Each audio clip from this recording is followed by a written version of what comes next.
188۔ اور تم آپس میں، یہ رشوت خوروں کے لیے یہ آیت ہے،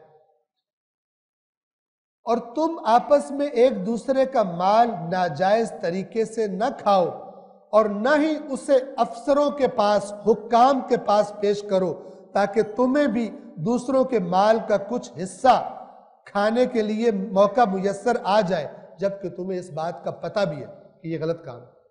یہ روٹین ہے نا، چھوٹے افسر بڑے افسروں کو کھلاتے ہیں تاکہ ان کا اپنا راستہ بھی کھلا رہے، اوپر سے انکوائری نہ لگے۔ اگر انکوائری لگ جائے تو انکوائری کرنے والے کو کھلا دو، سارا کچھ لوٹ مار کرو، لوگوں کے ٹیکس کا پیسہ کھاؤ، رشوتیں لو، اس کے بعد ماہ رمضان میں روزہ رکھو، سارے گناہ معاف ہو جائیں گے۔ اس سے بڑا فراڈ کبھی سنا ہوگا آپ نے؟ اس کے بعد عمرہ کر لو، سارے گناہ معاف ہو جائیں گے۔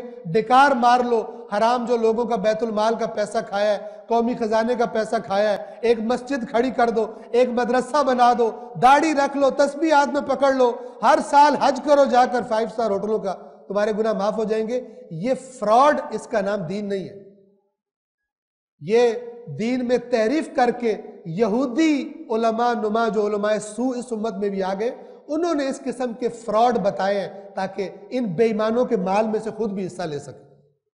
اللہ کے دین میں اس فراڈ کی گنجائش نہیں ہے۔